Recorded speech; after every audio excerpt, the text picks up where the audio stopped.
बिस्मिल्लाहिर्रहमानिर्रहीम। अस्सलाम वालेकुम। मैं हूं असद और आप देख रहे हैं असद इलेक्ट्रिकल।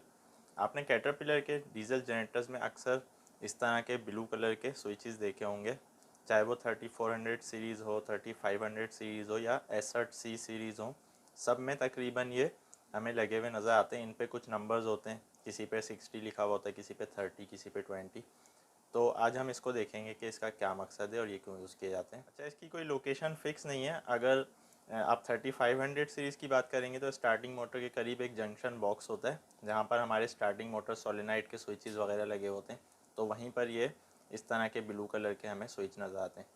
अगर 3400 सीरीज़ की बात करेंगे तो उसमें मुख्तलिफ़ जगह पर कहीं एटमॉस्फेरिक प्रेशर सेंसर के पास है, कहीं लेफ़्ट साइड पर है, कहीं राइट पे। इसी तरह अगर 3406 या C15, C18 वगैरह C32 की हम बात करें तो जो हमारा पैनल होता है, कंट्रोल पैनल, उसके बैक साइड पर एक बॉक्स में ये स्विच हमें नज़र आ रहे होते हैं। सबसे पहले तो हम देखते हैं इस स्विच का मकसद क्या है और ये क्या चीज़ है। बेसिकली ये सर्किट ब्रेकर है। ये सर्किट ब्रेकर है थोड़ा सा डिफरेंट टाइप का, और ये सर्किट ब्रेकर ज़ाहिर है कि प्रोटेक्शन के लिए यूज़ किया जाता है। तो ये किन किन चीज़ों की प्रोटेक्शन के लिए?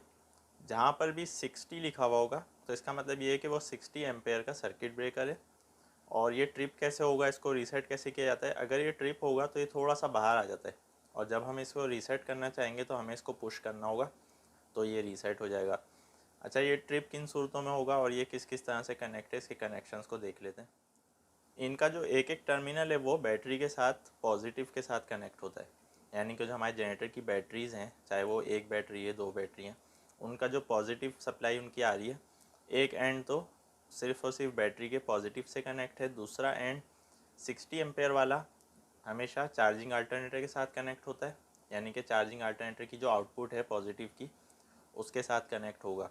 तो इसका मकसद ये होगा कि अगर चार्जिंग अल्टरनेटर ओवर चार्जिंग करता है जो कि हमारी बैटरी के लिए नुकसानदेह, तो हमारा ब्रेकर जो है वो ट्रिप हो जाएगा।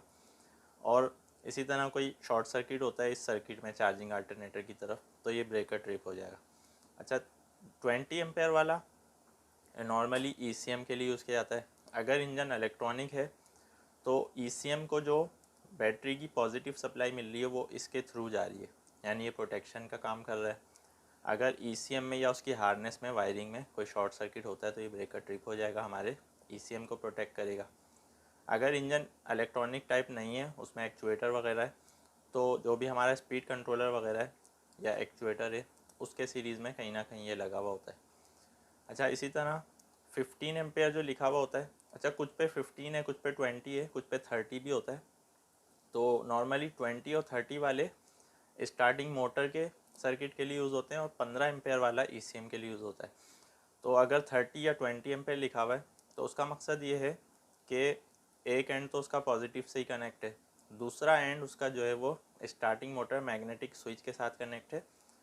तो जब starting motor magnetic switch operate होता है तो हमारे स्टार्टिंग मोटर की सोलेनाइड को सप्लाई जाती है, उस तरह से इंजन क्रैंक होता है। इस सारी टॉपिक्स पर, इन सारे टॉपिक्स पर मैं वीडियो बना चुका हूँ पहले, कि स्टार्टिंग मोटर किस तरह ऑपरेट होती है, उसका सोलेनाइड, उससे पीछे SMMS starting motor magnetic switch जिसको हम कहते हैं, वो किस तरह से ऑपरेट होता है। तो स्टार्टिंग मोटर की जो कंट्रोल वायरिंग है उसको प्रोटेक्शन प्रोवाइड करने के लिए हम 15 या 20 एम्पेयर वाला ब्लू कलर का जो सर्किट ब्रेकर है वो यूज़ करते हैं कैटरपिलर के जनरेटर्स में। तो बस इन स्विचेस से आपको कंफ्यूज नहीं होना है, ये सर्किट ब्रेकर हैं और सर्किट ब्रेकर का काम प्रोटेक्शन ही प्रोवाइड करना होता है। बस इसकी शेप थोड़ी सी डिफरेंट है इंजन की वजह से, क्योंकि इंजन माउंटेड ब्रेकर हैं तो इसकी शेप इस तरह से दी हुई है। ये नॉर्मली इसको हम ऑन ऑफ नहीं कर सकते, ये उसी वक्त ट्रिप होगा जब कोई शॉर्ट सर्किट होगा, और जब ये ट्रिप हो जाएगा तो हमें इसको पुश करके रीसेट करना होगा। तो ये हमारे सर्किट को प्रोटेक्शन प्रोवाइड करता है। उम्मीद है आज की वीडियो में आपका ये कॉन्सेप्ट क्लियर हो गया होगा। फिर भी आपका कोई क्वेश्चन या कन्फ्यूजन है आप वीडियो कमेंट में पूछ सकते हैं। इंशाल्लाह नेक्स्ट वीडियो में नए टॉपिक के साथ आएंगे। जब तक के लिए इजाज़त दीजिए। अल्लाह हाफिज़।